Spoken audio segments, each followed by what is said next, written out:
104.7 The Cave, JKLH, Marshfield, Springfield, a proud member of the Kansas City Chiefs radio network. Touchdown, Kansas City! Now, it's time for Ned Talk. Yeah, here we are back in the studio on a Sunday afternoon for Ned Talk. And Ned, I think it's safe for you to put away your heat rock for the next couple of months because it is quite warm out there today. It is a little bit on the humid side. I love it every single second. I knew you would love it. Only person that says that. Ned Reynolds with us, the man that loves the heat. Alex Scott, how are you? Doing all right. I was at a entirely outdoor wedding last night, and I've had enough of this heat to last me the next few months. I'll tell you that much. Is that your fourth wedding? It's been a hot streak of weddings here. At least this one I just got to attend. Wasn't in it. Wasn't officiating it. So congratulations to Aubrey and Westen, friends of ours. Very happy for you. But it was hot. It was very hot. Alec has actually lived over the last few months 4 weddings and a funeral. Yep. So he's actually had that going on. And back with us once again, it's Josh Roberts. How are you, sir? I'm doing great. I'm not a big fan of the heat, but, you know, I tend to stay in air-conditioned areas as much as I can, even in the winter. So I'm good. Well, there's something I've been meaning to discuss with you, Mr. Reynolds, because I have wanted your opinion. I wanted your thoughts about this because you're the sports guy. You're the sports guru, and let's talk about it now. It's pretty much old news to most sports fans, but LIV and PGA has combined now or merged, whatever the word is. How did this all happen? All about the money. Oh, money is the key to all of strange. it. When you take a look at what's happened, you can see that the litigations that were going to come forth, and everybody was suing everybody else, and the PGA was going to have to be forthcoming of a lot of money in the litigious circumstances as they were. Not only that, but they had raised the purses on several of these tournaments. Case in point is the one they're playing this weekend, the Travelers in Cromwell, Connecticut. That used to be about $9,000 purse. It's now $20,000. Where's all that money coming? The coffers of the PGA. They did not have the money to be able to withstand going head-to-head with the Saudi Arabian government. So what they've done is come together and made a deal and say, hey, look, we'll just work it together. Right now, though, much of the plans are very sketchy. And as a result, I think the LIV Tour is probably planning on going on with their own separate tour next year. At least that's what their players have been told.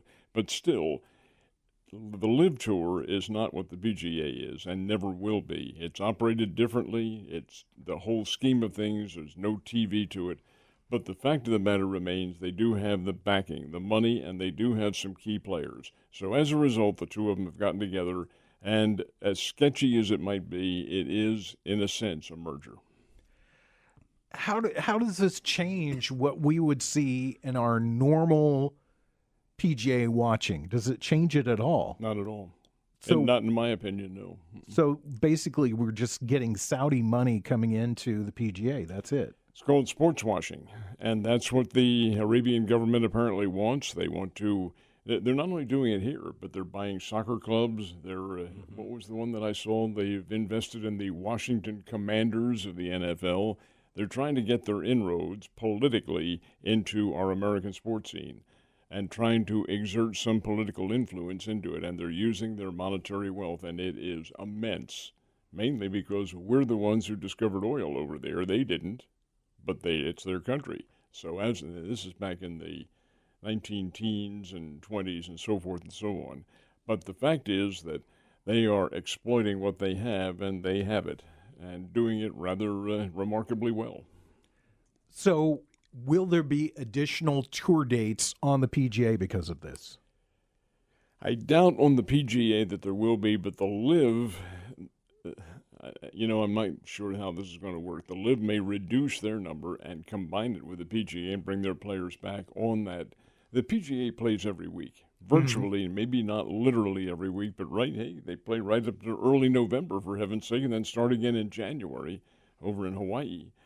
So to say that the PGA will add any events, I doubt very much. But LIV may be able to incorporate some of what they do into the PGA scheme of things including television coverage. But that's down the road. I don't think that's been established right away. Before I switch over and ask the B team their thoughts on this, give us your unfiltered opinion of all this.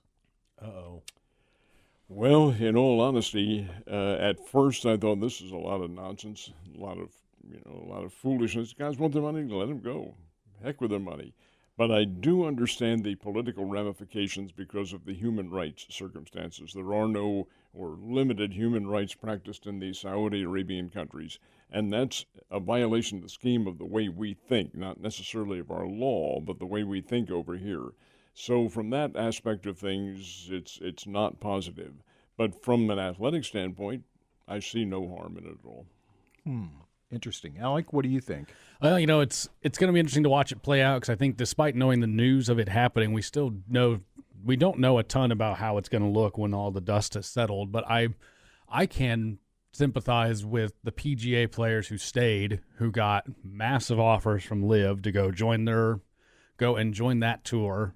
Sticking with PGA for the prestige, for the name, and all that, just for a few months down the road for a merger to happen. And it's all coming back together anyway. Your guys that went to LIV are still going to make that massive amount of money and then get to do all the things the PGA guys do. Tiger turned down, it was $700 million. I was like, it was closer to $1 billion than, it's just a crazy amount of money. And now it's just all coming together. So, like you said, probably no more events. I would imagine for the passive golf fan like myself, things aren't going to look all that different. Everyone's going to be at the same majors. Everyone's going to be competing, in all of those same tournaments. It just seems like a whole lot of feathers got ruffled up and a lot of money spent just for us to end back up at square one. Josh, let me ask you this. I know you're not a big golf fan, but let's talk about, just for a second, get your opinion about, can you see this going in a different direction here now that the Saudis have money in an American, basically ostensibly, what is an American sport? I know it started in England, but the PGA is in the United States. Do you see this having an effect that maybe down the road, all of a sudden, the PGA becomes more tilted in that direction? Yes, I can see that, honestly, because it is governed so much by the money involved in it.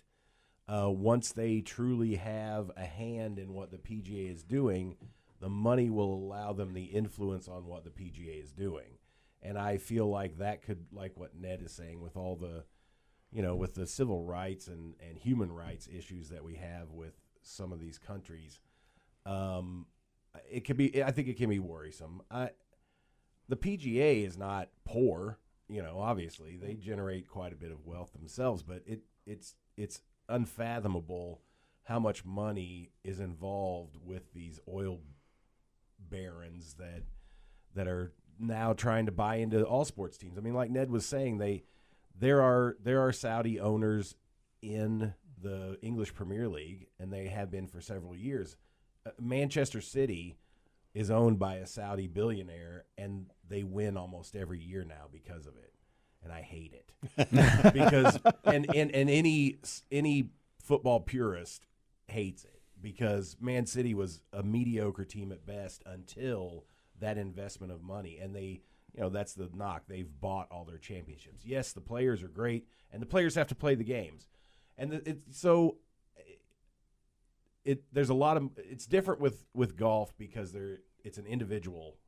Golf is an individual sport, and so it's hard for me to see how it's all going to play out. Just like all of us, it's still too new. But I am a little concerned that they will have that kind of influence on the whole PGA at some point.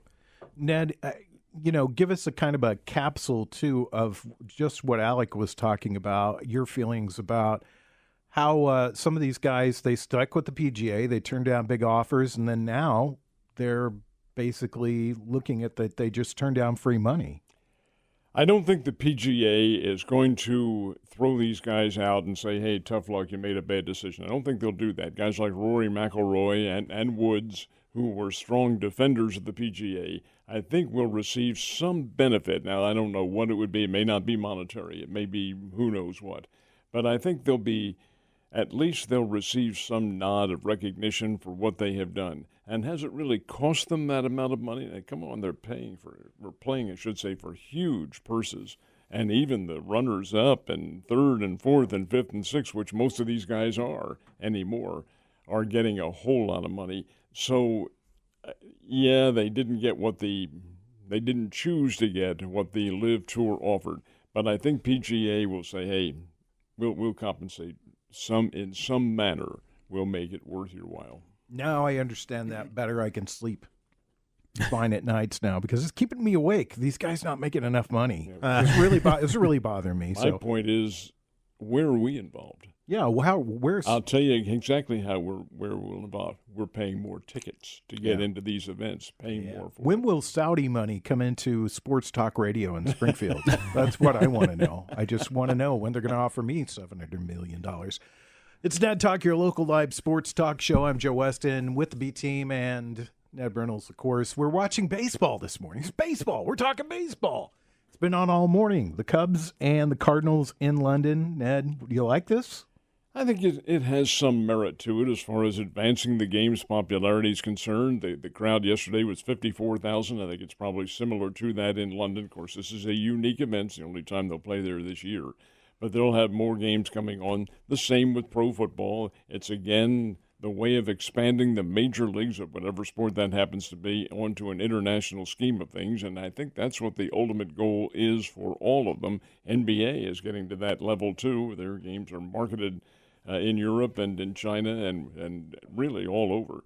But the fact remains that it's, again, money is the bottom line. And the pro leagues have seen an unfathomable amount of wealth in expanding these games this way. This particular Cardinals-Cubs series, what they did was took two of the big rivals. I'm surprised the Giants and Dodgers or Yankees and Red Sox went there last year. Yeah. But these two, and it's been a good series. The venues are not particularly good in terms of how the game is played. This is all artificial turf today at London Stadium, and most of the major league teams do not play on all artificial turf surfaces. So from that standpoint of things, it's a little bit different, but the games have been good and competitive. One of the things I've noticed in watching this game, I don't know if last year they did I don't know if they did this year. I'm sure they did, but they do a little capsule about how far out they have to work on this particular venue to get it ready, and the amount of money and time and dirt that has to be imported. Has to be imported to do this. It's mind-boggling for 2 games. But the thing that cracked me up is that Major League Baseball is calling this their World Tour this year. So they're playing here and they're playing in Mexico City. They already played in Mexico. So that's the whole world. That's pretty much the whole world right there. 2 places. Well, they have also played in Japan, not this year, but they played there in the past. In fact, one of the series in Japan was the season opener, and that was back in I guess 5, 6, 7 years ago. Yeah, the Oakland A's and I've forgotten who it was, who else played over there. But yeah, they played 3 games, and they had a 3-game series opener a week before everybody else opened up. So yeah, it's been done. So let's talk about our National League Central here with the St. Louis Cardinals. Not much has changed since last week. I've held Alec every day and let him weep on my shoulder because he's a diehard Cardinals fan, but they're just not playing well. They're just not playing when good. they come home, assuming the Cardinals win this game, and they're up 7-5 here in the 9th inning with 2 outs, so you assume they're going to win, and they have won by again the peaks and valleys that you go through in baseball. But they'll be 13 games under 500 when they come back. That's where they were to begin with, going over there. So nothing's been gained. And now, when they come home, they'll have a day off tomorrow and then take on the Astros, who happen to be the reigning World Series champions. While they are struggling a little bit, they are still the Houston Astros, followed by the New York Yankees coming into St. Louis. So that's, your chances, in all honesty, of gaining any ground playing 2 of the behemoths of Major League Baseball is probably a little bit on the limited side, but we'll see because, again, anything can happen. I predict a sweep for the Cardinals against the Yankees. The Yankees are not scoring runs right now, so unless you get Garrett Cole, you're probably going to win that series. Alec, come on, pour it out, buddy. Let's get it all out. Let's hear it. Well, started watching yesterday's game, and it was very sad to see that we suck just as much in Europe as we do on American soil. That was a bad one yesterday. I'm really come to terms with Adam Wainwright probably should have walked out the door with Yachty and Albert last year. I know the season didn't end the way he wanted to, and I know he suffered an injury at the start of this season, and he can still show flashes, but he's not what Adam Wainwright used to be, and he'll be the first to tell you what he's doing out there is not up to standard. But yeah, I mean, I don't know what's new to say that we haven't already said. This team's just playing losing baseball. It's streaky hitting and consistently bad pitching. And when the hitting's hot, we're out slugging teams, and when the hitting's not, we're losing. We can't win with our arms. We can sometimes win with our bats, and that's how you end up 13 games below 500. But let's stop for just a second and talk about probably one of the biggest stories in Major League Baseball, or especially the last week or more, Cincinnati Reds. They're on top of that division. They had won 12 in a row until yesterday when the Atlanta Braves finally ended it. But, yeah, they're a fine team. Now, are they ready to play for a championship? We'll find out. I don't know. Cardinals just won this game 7-5. So, indeed, they're going to come away from the World Tour with one win and one loss. Does it help them at all? No. You've got to continue to win consistently. The Reds are a good team. They're a good young team. Now, they're not accustomed at all with these players to going through the pressure of a pennant drive, which is the reason why I doubt that they're there at the end, just like the Pittsburgh Pirates have begun to fold their tents now a little bit. Still a good young team, and in the future they will be very good. Cincinnati especially will be good, maybe as recently or as near, I should say, as next year. But Milwaukee Brewers are probably the team to beat in the National League Central Division, and they're really not all that good at all. Can the Cardinals win it? Can they come back? The answer is yes, because they're depending on what the others do today, they're only 9.5 games out at the start. They could be 8.5. That doesn't sound like very much until you consider that there are 4 other teams in front of them, and they all have to lose while the Cardinals are winning, and the chances of that happening are not really very good. And the Cardinals need to get back to 500, and there's still 13 games under that. Need to play more consistent baseball.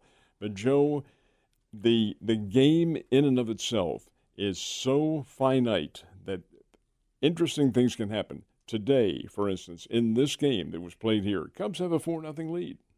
4-0. Cardinals got the bases loaded. This is, I think, in the 3rd inning, if I remember correctly. And Tommy Edman hits a bouncing ball to first base. First baseman fields it, throws to the pitcher covering, and for some reason the pitcher tried to catch the ball barehanded and dropped it. Run comes home. The dam was broken. Base hit by Brendan Donovan. After that, 2 more runs coming in. It's the breaks of the game in every single instance that make a difference. This is Major League Baseball. You're not going to see one team overpowering another unless you're, 24-1 that the Padres beat the 25 the Angels beat Colorado last night. The Angels. Those things get away from you. But for the most part, it's a break here, a ball that lands fair here, an error someplace else.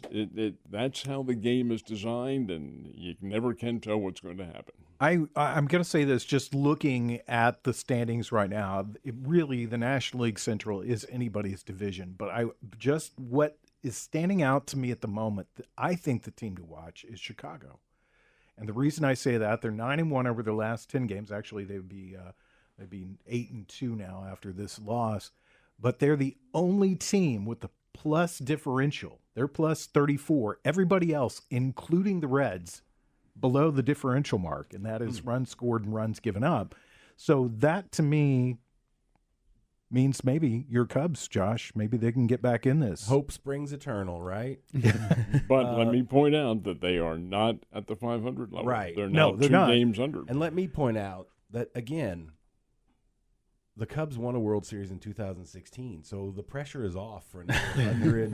They can go another Still 100 years. playing with house We money. got 101 more years before it's expected to win. But that's the truly bizarre thing when you look at the National League Central, it's so topsy-turvy that most of the teams have really hovered right around the 500 mark. Now, the Reds have separated themselves a little bit from that. They're 5 over, and they're not hanging out at that 1 or 2 game over mark. But they are one of those teams that just went through their high water mark. Yeah. Now, have they been through a low water mark, and what will happen when that occurs, which it inevitably will? That's the way baseball is designed. I think Reds fans would tell you the last 10 years have been a low water mark for them.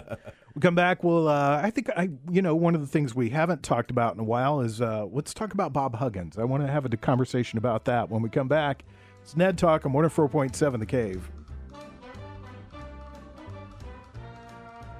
You're listening to Ned Talk on 104.7 The Cave, part of the Kansas City Chiefs radio network. Back to Ned Talk on 104.7 The Cave. A proud member of the Kansas City Chiefs radio network. Welcome back to Ned Talk, your local live sports talk show. I'm Joe Westen, your host. Ned Reynolds, Alex Scott, Josh Roberts. We're talking about sports. Do need to mention that we have our Chiefs Happy Hour coming up. It is in July 18th. That's right. I keep wanting to say the 16th for some reason. Ned's my personal calendar. Eliminate the 16th from your mind. And I just 18th. look at Ned, and he goes the 18th, and we're all fine. It's 18th. It's at the Dive on Patton this year. And Mitch Holtis and Dana Hughes will be here for it. Ned will be the moderator for it. And it's a lot of fun. If you'd like to find out more information or buy tickets, you can do so online at 1047thecave.com, as tickets are selling really well right now. So you might want to get on that if you're sleeping on it. If you think, well, and it occurs to me that maybe somebody hearing that and saying, well, wait a minute, not Art Haynes? Well, I saw him the other day, and he's doing a whole lot better, but maybe not quite ready to be there yet. However, I wouldn't sell him short. He's a tough hombre. That's good. We all our best wishes always go out to Art Haynes. That's just a given. Let's talk a little bit about college coaching, and this is again another story that over the last couple of weeks we've had varying conversations about other things. Let's talk about Bob Huggins for just a second here. Guy that has had, shall we say, a controversial career as a coach? Well, star-crossed. Yes. But it's star-crossed of his own doing. Huggins will not be the coach at West Virginia. He was suspended for the first 3 games, but that's passé now because he's resigned. He resigned after a second circumstance, which is not considered to be acceptable. His first was remarks he made on the air on an interview, which I don't know why he even made them. They are unacceptable, and paid the price by being suspended for 3 games. But then he was arrested for DUI, and it's not the first time he's had that episode. And this was apparently all foaming brew because they discovered trash cans or trash sacks of empty foaming brew cans in the back of his car, and he was well over the limit in the state of Ohio where this occurred. So he has been asked to and has offered to resign, and he did. So West Virginia, which is his alma mater, will have a new coach when they open up with Missouri State on, I think, November 6th, if I'm not mistaken. Well, it's really interesting to me, and this is just not unique to athletics, but these people who make extraordinary sums of money don't pick up a phone and call somebody. Uber or what? I mean, I'm not doing ads for anybody, but I'm just saying, just call a taxi, just call a friend, just call your agent, just call somebody. Or why don't you have a personal driver when you're out of town? You make enough money to where you could hire someone to drive you everywhere when you're not in your hometown, so you could drink as much as you want. I mean, these people are idiots. That's the problem. And it's hubris, too. There's a lot of hubris involved in this. Until, gentlemen, that you come up with a great answer and you will earn a lot of money, you can't explore the human mind nor the human ego. Right. Every one of these individuals has a sense of self-importance, number one, and the fact that they are indestructible, number two, nothing will happen to them. And as a result, this is why people think that way, I don't know. And oftentimes, well, I think part of it, in my opinion, is oftentimes they have they have done these things and gotten away with them. As you just mentioned, Josh, that's because exactly I right. guarantee you, if Bob Huggins had gotten pulled over for drunk driving in West Virginia, they would have let him go. More than likely, it's the leniency that we have in every single. Not only does he, now this is amazing to me, not only does the man have these problems, social problems as such, and is now, well, of course, he's not young, he's almost 70 years old, but he also has health problems. He has a pacemaker, which knocked him to the floor in one game not too long ago. Maybe it wasn't last season, but a couple of years ago. Yeah. I mean, he's sitting on the floor because the pacemaker went off. And, you have this kind of a problem, and you allow yourself that kind of behavior. That's mind-boggling. Leader of men. That's what there was a great article, and I've talked about this before in Sports Illustrated, that said leader of men.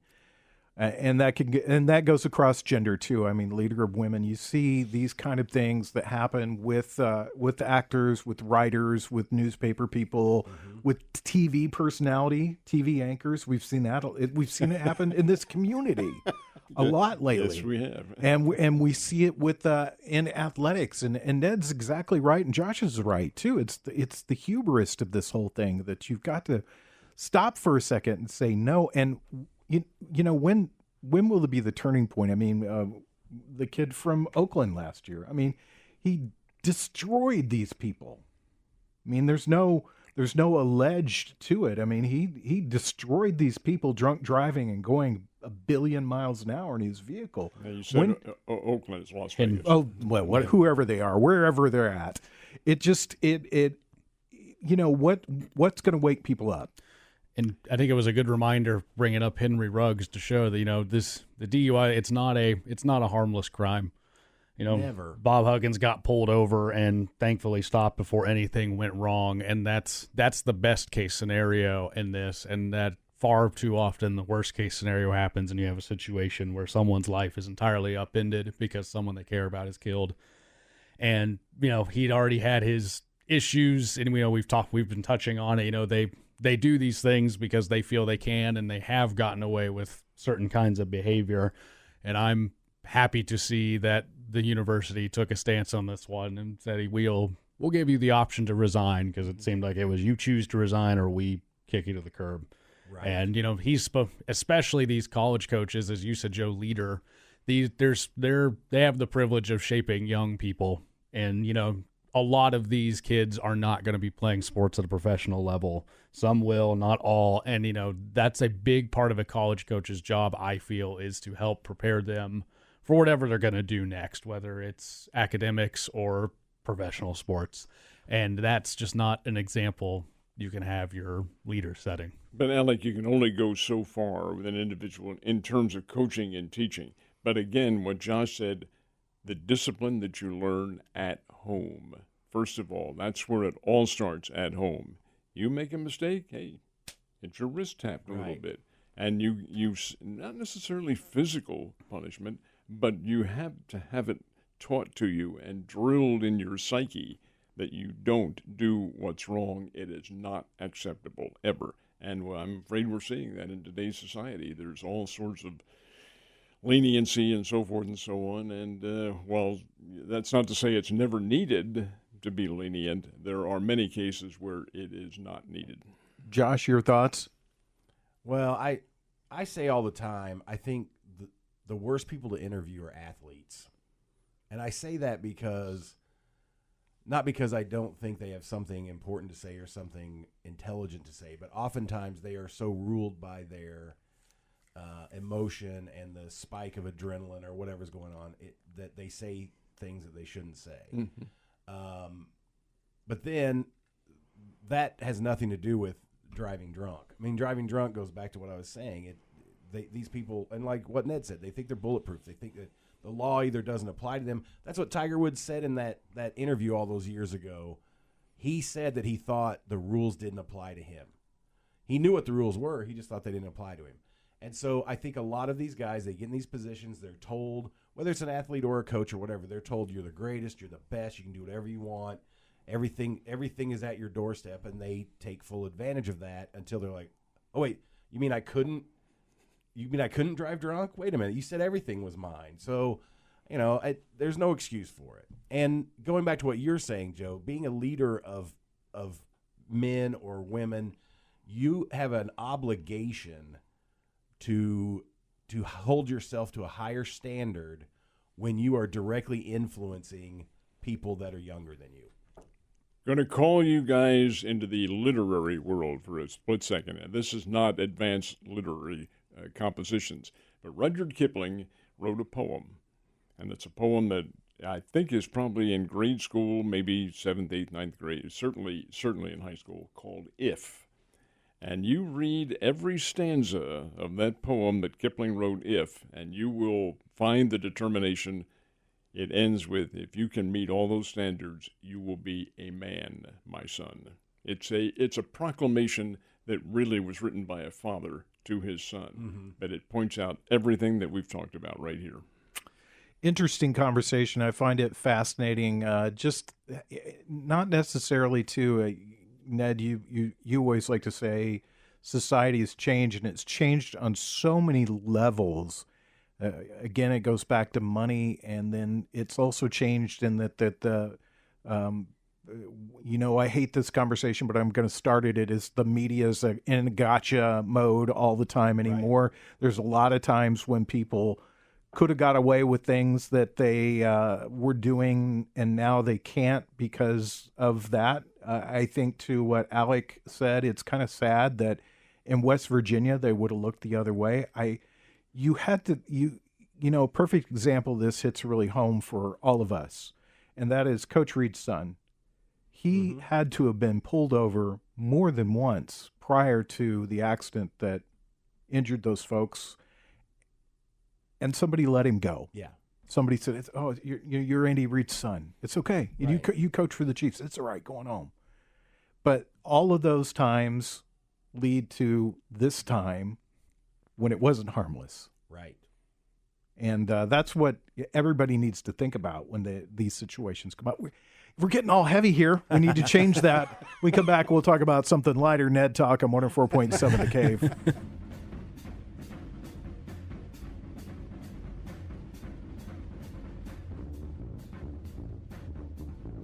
You're listening to Ned Talk on 104.7 The Cave, part of the Kansas City Chiefs radio network.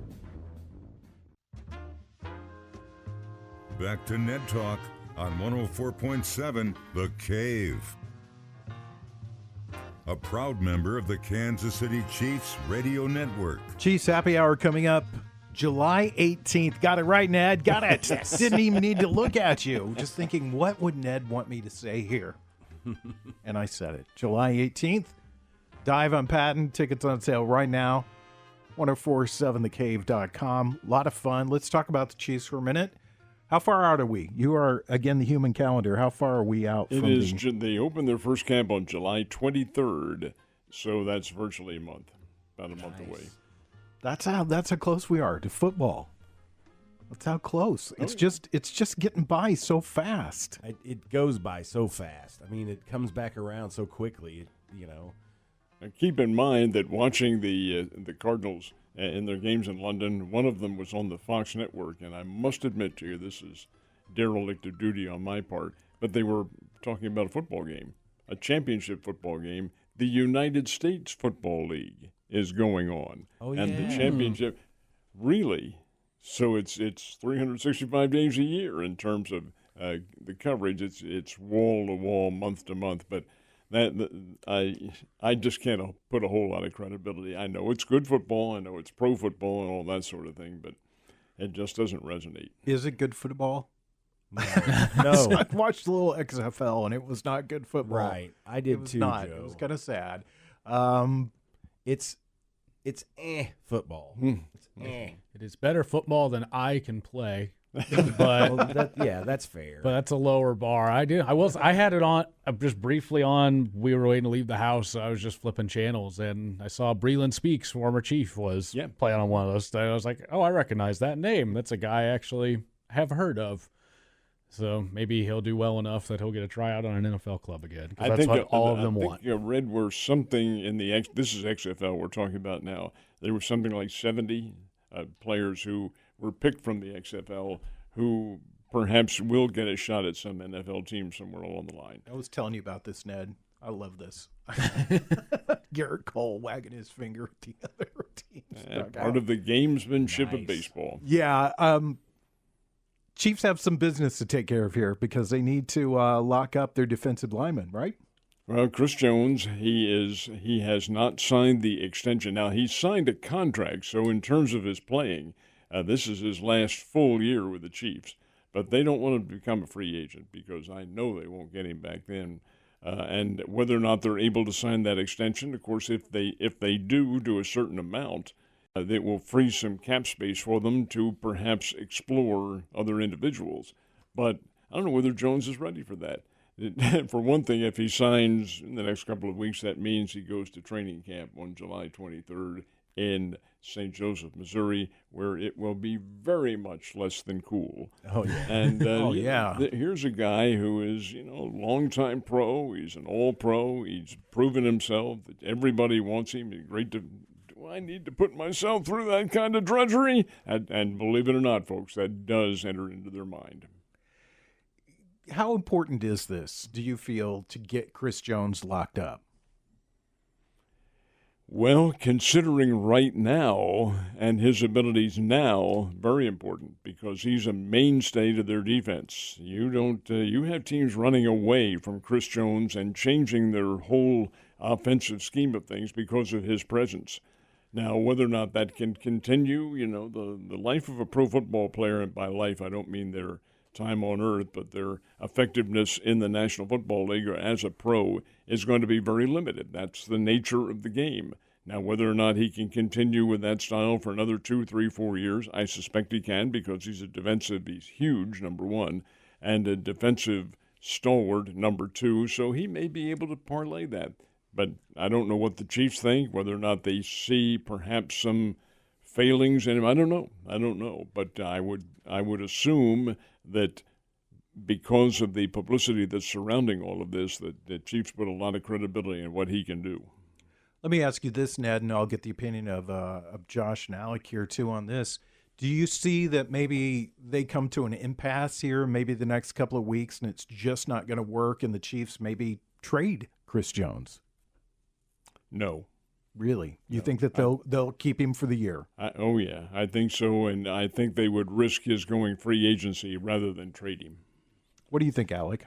I think they're a team that's built in a way where I would agree with Ned. I would rather risk losing him than trying to trade him because you're a Super Bowl team right now, and you probably still are without Chris Jones, but your odds are way better with him because yes. there might be two guys on that team better at what they do than Chris Jones, and that's Mahomes and Kelsey, who are the best at what they do in the whole league. And it's a very short list of defensive linemen who have a bigger impact on the game than Chris Jones does. So as for the Chiefs, you obviously want to work it out. He's not young anymore. He's getting to that point where they have to start trying to weigh long-term value versus when his production might start to take a hit. But as of last year, he did not show that is going to be an issue. And I would, that defense starts right there. When Chris Jones is being disruptive, everything else falls into place. That lets the linebackers fly around, the secondary doesn't have to cover as long, and everything clicks. And it all starts with him up front. So, yeah, I'm with you. I don't think they'd try and trade him when I would rather have him for one more shot at a Super Bowl because your odds are a lot better with him on the field. Josh? I don't think that they would want to trade him, but I think, again, when we talk about egos in professional sports, I think they walk a fine line of being offended by his holdout to a point where maybe they would say, you know what, we're done with you. I don't think they'll do that, but I don't understand why. I mean, okay, I feel like the only reason Chris Jones is doing that is what Ned was saying. He doesn't want to go to training camp because it's going to be hot. It's going to suck. He is a talented player. The only thing that does is it makes it to where maybe he doesn't get up to full speed as quickly as he would if he went to training camp. And that's the case with all these players. You know, training camp is what gets them ready for game shape. And so then when it's less of a transition from the off season to being in game shape when the games come along. A lot of these guys just don't do it. I mean, I remember all those years that Brett Favre would retire until training camp was over, and then he'd come out of retirement and play. You know, these guys, in a way I get it. I remember practicing football in August, and it was hell. And so I don't blame them for not wanting to be in that heat, but on that professional level, they need that to get ready, to get, you know, especially like if they have little nagging injuries during that, they can get through them, get over them, get in game shape, and be ready. So I hope they work it out. I don't think they'll trade him, but it's like I said, it's easy for them to have hard feelings over the whole situation. I think it's interesting that DeAndre Hopkins is not signed yet. I think it's interesting that there's a couple other guys. Ezekiel Elliott is not signed yet. Dalvin Cook is not signed yet. I think that it's interesting that nobody's jumped on any of these guys right away and made them a deal that they can't refuse. So I think there may be a lot of teams that are in kind of the Chiefs' boat that are kind of waiting to see on some contracts what happens and how they move forward to see if they've got cap space to sign one of these guys as we go into the season. And the closer it gets to training camp is also a key factor. You may not find any of these signings that you talked about, Joe, until after training is started, because these are all individuals who know what the drudgery is, and it is drudgery. Well, and you'd also hope – I mean, most of them, I feel, are going to stay in as good a shape as they can in the offseason. Oh, they some don't. There's always some guys who come into training camp overweight because they ate a bunch of Twinkies in the offseason. But more often than not in this day and age, those guys are still working out and staying in good shape throughout the offseason. So it's not as big of a deal. And be who you can afford to be, and the Chris Joneses and DeAndre Hopkins and the Dalvin Cooks of the world can do the things they're doing right now because their talent is coveted, and then whatever happens on the financial side, when they get on the field, they make an impact. Yeah. They can get I would say the training camps, things that are very vital to a team getting on the same page, coming together, but it's more vital for especially those younger guys who need to prove and earn their spots. Chris Jones is going to be on the Chiefs no matter what happens. He doesn't, if he, again, be who you can afford to be. He can afford to do that. September 7th, that is the date of the first Chiefs regular game against the Detroit Lions. It's Ned Talk on 104.7 The Cave. You're listening to Ned Talk on 104.7 The Cave, part of the Kansas City Chiefs Radio Network. Back to Ned Talk on 104.7 The Cave, a proud member of the Kansas City Chiefs Radio Network. Here's your weather update. Sweaty but hot today. That's what it's going to be. Be careful out there, especially if you've got those vinyl seats. You're going to have to be peeling your legs off those wearing shorts. Yikes. So it's Sunday afternoon. The Cardinals have already played. They've won 7-5 over the Cubs in London. Cheerio. Cheerio. That was a googly wicked or whatever they say over there. Bob's your uncle. Googly. It's a wicked googly. That's what they here's say. One. Where do we stand on time here? We got time. We always have time for you. Well, in this case, we have the Cardinals playing in London. We'll have the Chiefs playing in Frankfurt, Germany, against the Miami Dolphins. And you know who has some difficulties with Miami right now? One Tyreek Hill. Thank you, sir. Tyreek Hill. He is accused of assault on perhaps a waiter or something. Some at a marina in Miami, I believe it was. Whatever it was, an individual who was performing a service, I guess. And now how far is this going to go, and will he be playing against the Chiefs in November when they're over there? And he's not a first-time offender either. He came out of college with a rap as well.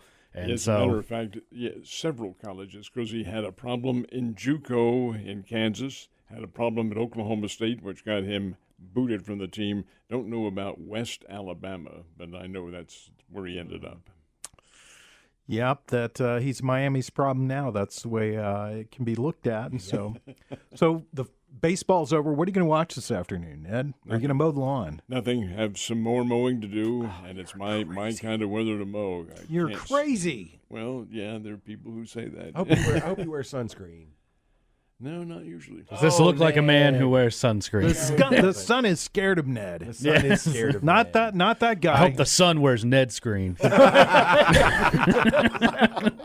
Very good. That's perfect. Right, Alec, what are you going to watch? I don't know. Probably nothing with sports. Just a plug for it, I guess. New season of The Bear on Hulu has come out, and that's what my wife and I have been watching. So probably some of that.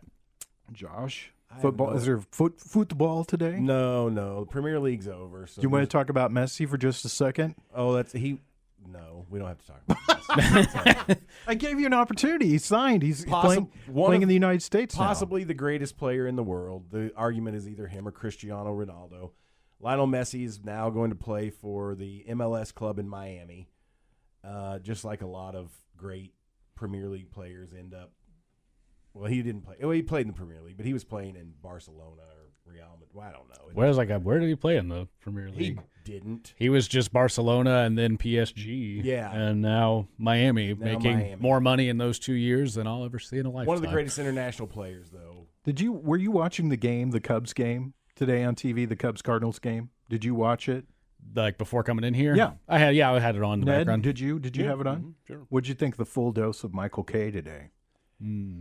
I'm not exaggerating. I saw him on there, but I didn't listen because I had the sound turned. What about you, Alec? I kind of was in the same boat. We were doing some chores around the house, so I can't rule in on the audio. Yeah, I was surprised to see Michael K in London, New York. So interesting. All right, guys, we'll see you next Sunday when we're back for another round of Ned Talk. Thanks to Corbett Campbell. Want to say thanks to Brian Tyndall, Mike the Intern, Nick Fury, of course, Alex Scott, Josh Roberts, Ned Reynolds. We'll see you next Sunday.